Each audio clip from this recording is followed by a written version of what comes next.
ನನ್ನ ಮೊದಲೇ ಈ ಪಾಕಿಸ್ತಾನ ಹಾಗೆ ಲಷ್ಕರ್ ಎ ತೊಯ್ಬಾ ಮತ್ತೆ ಉಗ್ರ ಸಂಘಟನೆಗಳಾಗಿರಬಹುದು ಅಥವಾ ಉಗ್ರರಿಗೆ ಬೆಂಬಲ ನೀಡುವಂತಹ ವಿಚಾರವಾಗಿ ಉಗ್ರರಿಗೆ ತರಬೇತಿ ನೀಡುವಂತಹ ವಿಚಾರಕ್ಕೆ ಸಂಬಂಧಪಟ್ಟಂತೆ ಮಾತನಾಡ್ತಾ ಇದ್ದೆ. ಸೊ ಈಗಾಗಲೇ ಕಾಶ್ಮೀರ ನಮ್ಮದು ನಮ್ಮದು ಅನ್ನುವ ಮುಖಾಂತರವಾಗಿ ಪದೇ ಪದೇ ಕಾಲ್ ಕೆರ್ಕೊಂಡು ಜಗಳಕ್ಕೆ ಬರ್ತಾನೆ ಇರುತ್ತೆ ಪಾಪಿ ಪಾಕಿಸ್ತಾನ. ಪ್ರತಿ ಬಾರಿ ಕೂಡ ಅದಕ್ಕೆ ಪ್ರತ್ಯುತ್ತರವನ್ನ ಕೊಟ್ಟು ಕಳಿಸ್ತಾನೆ ಇರ್ತೀವಿ, ಬಂದು ಸುಮ್ಮನೆ ಒಡಿಸ್ಕೊಂಡು ಹೋಗೋ ರೀತಿಯಲ್ಲಿ. ಸೊ ಆದ್ರೂ ಕೂಡ ಬುದ್ಧಿ ಬಂದಿಲ್ಲ, ಬರೋದೇ ಇಲ್ಲ. ಇಂತಹ ಭಯೋತ್ಪಾದಕರನ್ನ ಉತ್ಪಾದನೆ ಮಾಡ್ತಾ ಇದ್ರೆ ಇನ್ನೆಲ್ಲಿ ಬುದ್ಧಿ ಬರುತ್ತೆ? ಅಮಾಯಕ ಜೀವಗಳಿಗೆ ಬೇರೆ ರೀತಿಯಾದಂತಹ ಕೆಲವೊಂದಿಷ್ಟು ಆಲೋಚನೆಗಳನ್ನ ತುಂಬಿ ಜನ್ನತ್ ಅನ್ನುವಂಥದ್ದನ್ನ ಹೇಳಿ ಮುಸ್ಲಿಂ ಹಿಂದೂ ಅನ್ನುವಂತಹ ವಿಚಾರವಾಗಿ ತಲೆಯಲ್ಲಿ ತುಂಬಿ ಈ ರೀತಿಯಾಗಿ ದಾಳಿಯನ್ನ ಮಾಡೋದಕ್ಕೆ ಬಿಟ್ಟು ಅಮಾಯಕ ಜೀವಗಳು ಬಲಿಯಾಗ್ತಿದೆ. ಸಾಕಷ್ಟು ರೀತಿಯಲ್ಲಿ ನೋಡ್ತೀವಿ. ಅವರವರ ಧರ್ಮ, ಅವರವರ ಧರ್ಮ ಗ್ರಂಥ, ಅವರವರ ಧರ್ಮ ಪರಿಪಾಲನೆ, ಅವರವರ ಸಂಸ್ಕೃತಿ ಪರಂಪರೆ ಇತಿಹಾಸದ ವಿಚಾರಕ್ಕೆ ಸಂಬಂಧಪಟ್ಟಂತೆ ನಾವೆಲ್ಲರೂ ಕೂಡ ಕೇಳಿದ್ದೀವಿ. ಈ ಹಿಂದಿನ ಕಾಲದಲ್ಲಿ ರಾಜ ಮಹಾರಾಜರ ಆಳ್ವಿಕೆಯ ಕಾಲದಲ್ಲಿ ದಂಡೆತ್ತು ಹೋಗ್ತಾ ಇದ್ರು. ಆ ಸಂದರ್ಭದಲ್ಲಿ ಒಂದು ಪ್ರದೇಶವನ್ನ ವಶಪಡಿಸ್ಕೊಳ್ಬೇಕು ಅಂದ್ರೆ ಇದೇ ರೀತಿಯಾಗಿ ಯುದ್ಧಗಳನ್ನ ಮಾಡ್ತಾ ಇದ್ರು. ಆಗೆಲ್ಲ ಕತ್ತಿ ಕುರಾಣಿ ಈ ರೀತಿಯಾಗಿ ಬಳಸ್ತಾ ಇದ್ರು. ಬದಲಾಗಿದೆ, ಜಗತ್ತು ಬದಲಾಗ್ತಾ ಹೋಗ್ತಿದೆ.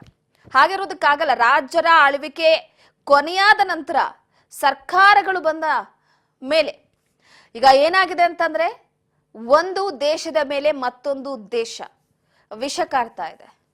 ಅದರಲ್ಲೂ ಕೂಡ ಪಾಕಿಸ್ತಾನ ಭಾರತ ಅಂದ್ರೆ ಸಾಕು, ಎಲ್ಲಿಲ್ಲದಂತಹ ಬೆಂಕಿಯ ಜ್ವಾಲಾಮುಖಿ. ಸೈಲೆಂಟ್ ಆಗಿರ್ತೀವಿ ನಾವು ಭಾರತೀಯರು ಎಲ್ಲರೂ ಕೂಡ ವಿಶಾಲವಾದಂತಹ ಹೃದಯ, ಹಾಗೆ ಬಹಳ ನಿಷ್ಕಲ್ಮಶ ಮನಸ್ಸಿರುವಂಥವ್ರು.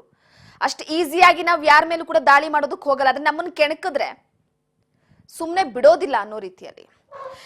ಈ ಬಗ್ಗೆ ಮತ್ತಷ್ಟು ಮಾಹಿತಿಯನ್ನ ಕೊಡ್ತಾರೆ ನಮ್ಮ ಪ್ರತಿನಿಧಿ ಪ್ರವೀಣ್. ನ್ಯೂಸ್ ಡೆಸ್ಕ್ ಇಂದ ನೇರ ಸಂಪರ್ಕದಲ್ಲಿದ್ದಾರೆ. ಪ್ರವೀಣ್, ಪ್ರಮುಖವಾಗಿ ಪಹಲ್ಗಾಮ್ನಲ್ಲಿ ನಡೆದಂತಹ ದಾಳಿ ಇನ್ನೂ ಕೂಡ ಕಣ್ಣ ಮುಂದೆ ಹಾಗೆ ಇದೆ, ಅಳಿಸ್ಕೋಗ್ತಾ ಇಲ್ಲ. ಸೊ ಒಂದು ಕಡೆ ಈ ಭಯೋತ್ಪಾದಕರ ವಿಚಾರಕ್ಕೆ ಸಂಬಂಧಪಟ್ಟಂತೆ, ಆ ಭಯೋತ್ಪಾದಕರ ಕಾರ್ಖಾನೆಯ ವಿಚಾರವಾಗಿ, ತರಬೇತಿಯ ವಿಚಾರಕ್ಕೆ ಸಂಬಂಧಪಟ್ಟಂತೆ ಏನೆಲ್ಲ ಮಾಹಿತಿ ಇದೆ? ರೂಪಾ, ಪ್ರಮುಖವಾಗಿ ನಾವು ಗಮನಿಸಬೇಕಾದ ಸಂಗತಿ ಅಂತ ಹೇಳಿದ್ರೆ ಏಪ್ರಿಲ್ 22ನೇ ತಾರೀಕು ಭಾರತದ ನ್ಯೂಜಿಲ್ಯಾಂಡ್ ಅಂತ ಕರೆಸಿಕೊಳ್ಳುವಂಥ ಪಹಲ್ಗಾಮ್ನಲ್ಲಿ ಒಂದು ದಾಳಿ ಆಗುತ್ತೆ.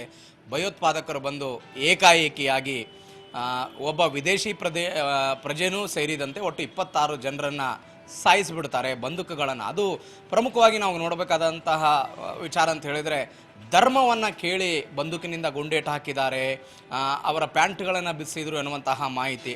ಇದಾದ ನಂತರ ಈ ಪ್ರಕರಣಕ್ಕೆ ಸಂಬಂಧಪಟ್ಟಂತೆ ತನಿಖೆಗಳು ಶುರುವಾಯಿತು. NIA ಅವರು ತನಿಖೆ ಮಾಡೋದಕ್ಕೆ ಶುರು ಮಾಡಿದರು. ಎಲ್ಲರಿಗೂ ಗೊತ್ತಿರುವಂಥ ವಿಚಾರ, ಮುಚ್ಚಿಡೋದಕ್ಕೆ ಸಾಧ್ಯನೇ ಇಲ್ಲ. ಈ ಪ್ರಕರಣದಲ್ಲಿ ಪಾಕಿಸ್ತಾನದ ಕೈವಾಡ ಇದ್ದೇ ಇದೆ ಅನ್ನೋದು ಎಲ್ರಿಗೂ ಕೂಡ ಗೊತ್ತಿರುವಂಥ ವಿಚಾರ. ಪಾಕಿಸ್ತಾನ ಈ ಹಿಂದೆಯೂ ಕೂಡ ಅನೇಕ ಭಯೋತ್ಪಾದಕ ಸಂಘಟನೆಗಳನ್ನು ಪೋಷಿಸಿದೆ, ಅವರನ್ನು ಬೆಳೆಸಿದೆ. ಅವರ ಮುಖಾಂತರವೇ ತಮ್ಮ ಲಾಭವನ್ನು ಮಾಡಿಕೊಳ್ಳುವಂಥ ಪ್ರಯತ್ನ, ಭಾರತಕ್ಕೆ ಕಾಟವನ್ನು ಕೊಡುವಂತಹ ಪ್ರಯತ್ನವನ್ನು ಅನೇಕ ಬಾರಿ ಮಾಡಿದೆ.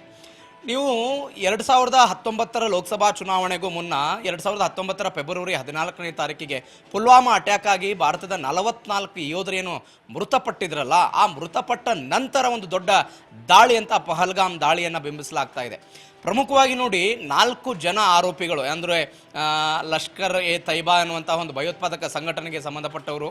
ಅದರಲ್ಲಿ ವಿಶೇಷವಾಗಿ ಒಬ್ಬ ಜಮ್ಮು ಕಾಶ್ಮೀರದ ಒಬ್ಬ ಯುವಕ ಒಂದು ಕಾನೂನಾತ್ಮಕವಾಗಿ ಪಾಕಿಸ್ತಾನಕ್ಕೆ ಹೋಗಿ ಕಾನೂನಾತ್ಮಕವಾಗಿ ವೀಸಾವನ್ನು ಪಡೆದುಕೊಂಡು ಪಾಕಿಸ್ತಾನದಲ್ಲಿ ಇದ್ದುಕೊಂಡೇ ಅಲ್ಲಿ ಉಗ್ರ ತರಬೇತಿಯನ್ನು ಪಡೆದುಕೊಂಡು ಬಂದು ಇಲ್ಲಿ ದಾಳಿ ಮಾಡುವಂತಹ ಪ್ರಯತ್ನವನ್ನು ಮಾಡ್ತಾನೆ. ಈ ದಾಳಿ ವಿಚಾರಕ್ಕೆ ಸಂಬಂಧಪಟ್ಟಂತೆ ಕೆಲವೊಂದಿಷ್ಟು ಜನ ಲೋಕಲ್ ಏಡ್ಸೇ ಅವರಿಗೆ ಸಹಾಯವನ್ನು ಮಾಡಿದರು ಎನ್ನುವಂತಹ ಮಾಹಿತಿಗಳು ಕೂಡ ಸಿಗ್ತಾ ಇದೆ. ನೀವು ರೂಪಾ, ಇತ್ತೀಚೆಗೆ 2 ದಿನಗಳ ಹಿಂದೆ ಒಂದು ವಿಡಿಯೋ ವೈರಲ್ ಆಯಿತು. ಮಹಾರಾಷ್ಟ್ರದ ಒಬ್ಬ ಯುವಕ ಒಂದು ವಿಡಿಯೋ ಅದು. ಆ ವಿಡಿಯೋದಲ್ಲಿ ಪ್ರತಿ ಬಾರಿ ಬಾಂಬ್ ಬಿದ್ದಾಗಲೂ ಕೂಡ, ಶೂಟ್ ಆದಾಗಲೂ ಕೂಡ ಆ ವ್ಯಕ್ತಿ, ಅಲ್ಲಿದ್ದಂಥ ವ್ಯಕ್ತಿ ಅಲ್ಲಾಹು ಅಕ್ಬರ್ ಎನ್ನುವಂಥ ಹೇಳಿಕೆಗಳನ್ನು ಕೊಟ್ಟಿರುವಂಥ ಒಂದು ವಿಡಿಯೋವನ್ನು ಕೂಡ ನಾವು ಪ್ರಮುಖವಾಗಿ ಗಮನಿಸ್ತಾ ಇದ್ವಿ. ಇದೀಗ ಒಂದು ರೀತಿಯಾದಂಥ ಜಂಗಲ್ ಮಂಗಲ್ ಎನ್ನುವಂಥ ಒಂದು ಹೆಸರನ್ನು ಇಟ್ಟುಕೊಂಡು ಈ ಭಯೋತ್ಪಾದಕರನ್ನು ಅಲ್ಲಿ ಸೃಷ್ಟಿ ಮಾಡ್ತಾ ಇದ್ರು, ಒಂದು ಪ್ಲಾನನ್ನು ಮಾಡಿದರು.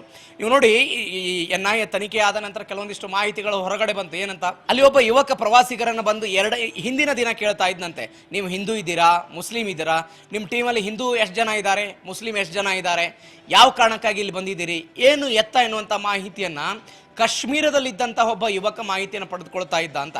ಅದನ್ನು ಅವರಿಗೆ ಗೊತ್ತಾಗದ ರೀತಿಯಲ್ಲಿ ಹೋಗಿದ್ದಂಥ ಪ್ರವಾಸಿಗರು ಅದನ್ನು ವಿಡಿಯೋ ಮಾಡಿಕೊಂಡಿದ್ರು, ಅದನ್ನು NIAಗೆ ಕೊಟ್ಟಿದ್ದಾರೆ ಅಂತ. ಅಂದ್ರೆ ಇಲ್ಲಿ ಹೊರಗಿನ ಭಯೋತ್ಪಾದಕರು ಪಾಕಿಸ್ತಾನದಿಂದ ಬಂದವರು ಇಬ್ಬರು, ಅದಾದ ನಂತರ ಸ್ಥಳೀಯರು ಇಬ್ಬರು ಸೇರಿಕೊಂಡು ಮಾಡಿರುವಂತಹ ಕೃತ್ಯ, ಈ ಒಟ್ಟಾರೆ ಕೃತ್ಯ ಏನಿದೆ, ಈ ಕೃತ್ಯಕ್ಕೆ ಪಾಕಿಸ್ತಾನದಲ್ಲಿ ಒಂದು ತರನಾದಂಥ ತರಬೇತಿ ಅಂತೂ ನಿಶ್ಚಿತವಾಗಿ ಆಗಿತ್ತು. ನಾನು ಆವಾಗಲೇ ಹೇಳ್ತಾ ಇದ್ದೆ, ಒಬ್ಬ ಯುವಕ ಕಾನೂನಾತ್ಮಕವಾಗಿ ವೀಸಾವನ್ನು ಪಡೆದುಕೊಂಡು ವಿದ್ಯಾಭ್ಯಾಸಕ್ಕಾಗಿ ನಾನು ಪಾಕಿಸ್ತಾನಕ್ಕೆ ಹೋಗ್ತೇನೆ ಅಂತ ಹೇಳಿ ಅಲ್ಲಿ ವಿದ್ಯಾಭ್ಯಾಸವನ್ನು ಮಾಡುವ ಬದಲು ಒಂದು ಭಯೋತ್ಪಾದಕ ಸಂಘಟನೆಯಲ್ಲಿ ಗುರುತಿಸಿಕೊಂಡು ಅಲ್ಲಿರುವಂತಹ ಆ ತರಬೇತಿಯನ್ನು ಪಡೆದುಕೊಂಡು ಭಾರತದ ಮೇಲೆ ದಾಳಿ ಮಾಡ್ತಾರೆ ಅಂತ ಹೇಳಿದ್ರೆ ಇದು ವಿಪರ್ಯಾಸದ ಸಂಗತಿ. ಹೀಗಾಗಿನೇ ಇಂಥದ್ದೊಂದು ತಯಾರಿ ಇದರ ಹಿಂದೆ ನಡೆದಿತ್ತು ಅನ್ನುವಂಥ ಮಾಹಿತಿಯನ್ನು NIA ಕೊಟ್ಟಿದೆ. ಆದರೆ ಪ್ರಮುಖವಾಗಿ ನೋಡಿ, NIA ಮಾಹಿತಿ ಕೊಟ್ಟಿರೋದಾಗಿರ್ಬೋದು, ನಮಗೆ ಸಾಕ್ಷಿಗಳಿರ್ಬೋದು. ನಾನು ಅವಾಗಲೂ ಕೂಡ ಇದನ್ನು ಹೇಳ್ತಾ ಇದ್ದೆ, 1999ರಲ್ಲಿ ಕಾರ್ಗಿಲ್ ಯುದ್ಧ ಆದಾಗ ಸ್ವತಃ ಭಾರತ ಸರ್ಕಾರ, ಅವತ್ತಿನ ಸರ್ಕಾರ ಹೇಳುತ್ತೆ, ನೋಡಿ ನಿಮ್ಮದೇ ಸೈನಿಕರು ಇಷ್ಟು ಜನ ಮೃತಪಟ್ಟಿದ್ದಾರೆ, ಇವರು ಹೆಣಗಳನ್ನು ತೆಗೆದುಕೊಂಡು ಹೋಗಿ ಪಾಕಿಸ್ತಾನಕ್ಕೆ ಅಂತ ಹೇಳಿದ್ರೆ ಪಾಕಿಸ್ತಾನ ಸರ್ಕಾರ ಸುತಾರಾಮ್ ಒಪ್ಪೋದಿಲ್ಲ ಅವತ್ತು, ಇವರು ನಮ್ಮವರು ಅಲ್ವೇ ಅಲ್ಲ ಅಂತ. ಆದರೆ ವಿಪರ್ಯಾಸ ಅಂತ ಹೇಳಿದ್ರೆ ಇವತ್ತು ಪಾಕಿಸ್ತಾನದವರು ಹೇಳ್ತಾ ಇದ್ದಾರೆ, ಒಂದು ನ್ಯೂಟ್ರಲ್ ಇದರ ಬಗ್ಗೆ ತನಿಖೆಯನ್ನು ಮಾಡಬೇಕು, ರಷ್ಯಾನೋ ಚೀನಾನೋ ಮಧ್ಯಸ್ಥಿಕೆ ವಹಿಸಿಕೊಂಡು ಇದರ ಬಗ್ಗೆ ತನಿಖೆ ಮಾಡಿದರೆ ನಮ್ಮ ಕೈವಾಡ ಇಲ್ಲ ಅನ್ನೋದು ಗೊತ್ತಾಗುತ್ತೆ ಅನ್ನುವಂತಹ ಉಪಾಧ್ಯಾಪಿ ಮಾತುಗಳನ್ನು ಇವತ್ತು ಪಾಕಿಸ್ತಾನ ಮಾತನಾಡ್ತಾ ಇದೆ. ಆದರೆ ಜಗತ್ತಿಗೆ ನಿಶ್ಚಿತವಾಗಿ ಗೊತ್ತಿದೆ ರೂಪ, ಯಾರು ಇದನ್ನು ಮಾಡಿದ್ದಾರೆ, ಯಾರು ಇದರ ಹಿಂದೆ ಇದ್ದಾರೆ, ಏನು ಎತ್ತ ಅನ್ನೋದ್ರ ಬಗ್ಗೆ. 2 ದಿನಗಳ ಹಿಂದೆ ಒಂದು ಸುದ್ದಿ ಬಂತು, ಯಾವ ಮೋಸ್ಟ್ ವಾಂಟೆಡ್ ಟೆರರಿಸ್ಟ್ ನಮಗೆ ಬೇಕಾಗಿತ್ತು, ಆ ಮೋಸ್ಟ್ ವಾಂಟೆಡ್ ಟೆರರಿಸ್ಟ್ನ ಮನೆಗೆ 4 ಪಟ್ಟು ಬಿಗಿ ಭದ್ರತೆಯನ್ನು ಪಾಕಿಸ್ತಾನ ಇವತ್ತು ಅಲ್ಲಿ ಆತನ ಮನೆಗೆ ಕೊಟ್ಟಿದೆ ಅಂತ. ಹೀಗಾಗಿ ಭಾರತವೂ ಕೂಡ ಒಂದು ರೀತಿಯಾದಂತಹ ತಯಾರಿಯನ್ನು ಯುದ್ಧಕ್ಕೆ ಮಾಡಿಕೊಳ್ತಾ ಇದೆ. ಇದರ ಜೊತೆಗೆ ಲಷ್ಕರ್ ಎ ತೊಯ್ಬಾದ ತರಬೇತಿ ಶಿಬಿರದಲ್ಲಿ, ನಾನು ಅವಾಗಲೇ ಹೇಳ್ತಾ ಇದ್ದೆ, ಈ ತರಬೇತಿ ಶಿಬಿರದಲ್ಲಿ ಎಲ್ಲ ರೀತಿಯ ತಯಾರಿಗಳನ್ನು ಮಾಡಿಕೊಂಡು ಇವರು ಒಂದು ಪ್ರಯತ್ನವನ್ನು ಮಾಡಿದರು. ಆದರೆ ಇದಕ್ಕೆ ಪ್ರತೀಕಾರ ಭಾರತ ಹೇಗೆ ಮಾಡ್ತಾ ಇದೆ, ಆಗಿದ್ದಾಗಿ ಹೋಗಿದೆ ಘಟನೆ, ಅವರು ತರಬೇತಿಯನ್ನು ಏನು ಮಾಡ್ಕೊಂಡಿದ್ರು, ಏನು ಎತ್ತ ಅಂತ. ವಿಪರ್ಯಾಸ ಅಂತ ಹೇಳಿದ್ರೆ ಭಾರತ ಈ ಬಾರಿ ಏನಾದರೂ ಸರ್ಜಿಕಲ್ ಸ್ಟ್ರೈಕ್ ಮಾಡಬೇಕು, ಏರ್ ಸ್ಟ್ರೈಕ್ ಮಾಡಬೇಕು ಅನ್ನುವಂಥ ಪ್ರಯತ್ನದಲ್ಲಿದ್ದಾಗ ಪಾಕಿಸ್ತಾನದವರು ಈಗೇನು ಮಾಡಿದ್ದಾರೆ, ಪಂಜಾಬ್ ಪ್ರಾಂತ್ಯದಲ್ಲಿ ಇದ್ದಂತಹ ಅನೇಕ ಈ ಟೆರರಿಸ್ಟ್ ಈ ಅವಿತು ಕುಳಿದಬಹುದಾದಂತಹ ಜಾಗಗಳೇನಿತ್ತಲ್ಲ ಅವರೆಲ್ಲರನ್ನ ರಾವಲ್ಪಿಂಡಿಗೆ ಶಿಫ್ಟ್ ಮಾಡುವಂಥ ಪ್ರಯತ್ನವನ್ನು ಪಾಕಿಸ್ತಾನ ಸರ್ಕಾರ ಈಗಾಗಲೇ ಮಾಡಿದೆ, ಅಂದರೆ ತಪ್ಪಿಸಿಕೊಳ್ಳುವಂಥ ಪ್ರಯತ್ನ. ಆದರೆ ಭಾರತ ಅದಕ್ಕೆ ಒಂದು ತಕ್ಕನಾದಂಥ ಉತ್ತರವನ್ನು ಕೊಡೋದಕ್ಕೆ ಈಗಾಗಲೇ ತಯಾರಿಯನ್ನು ಮಾಡಿಕೊಳ್ತಾ ಇದೆ. 3 ಸೇನೆಯವರು ಕೂಡ ಸನ್ನದ್ಧರಾಗಿದ್ದಾರೆ. ಪ್ರತಿಕಾರ ಅಂತೂ ಇದ್ದೇ ಇರುತ್ತೆ ರೂಪ ಇದಕ್ಕೆ. ಓಕೆ, ಥ್ಯಾಂಕ್ ಯು ನಿಮ್ಮೆಲ್ಲ ಮಾಹಿತಿಗಾಗಿ ಪ್ರವೀಣ್. ಎಸ್, ಪ್ರಮುಖವಾಗಿ ನೋಡಿ, ಒಂದು ಕಡೆ ಈಗಾಗಲೇ ಸದ್ಯದ ಮಟ್ಟಿಗೆ ಯುದ್ಧದ ವಿಚಾರಕ್ಕೆ ಸಂಬಂಧಪಟ್ಟಂತೆ ಪಾಕಿಸ್ತಾನದಲ್ಲಿ ಆತಂಕ ಶುರುವಾಗಿದೆ. ಯಾಕಂದ್ರೆ ಬಲಾಬಲತೆ ಎನ್ನುವಂತಹ ವಿಚಾರಕ್ಕೆ ಸಂಬಂಧಪಟ್ಟಂತೆ ನೋಡಿದ್ರೆ ಅದರ ಜೊತೆಗೆ ಪಾಕಿಸ್ತಾನ ನಮ್ಮ ಭಾರತವನ್ನ ಕಂಡ್ರೆ ಯಾವಾಗಲೂ ಕೂಡ ನಡುಕ್ತಾನೆ ಇರುತ್ತೆ.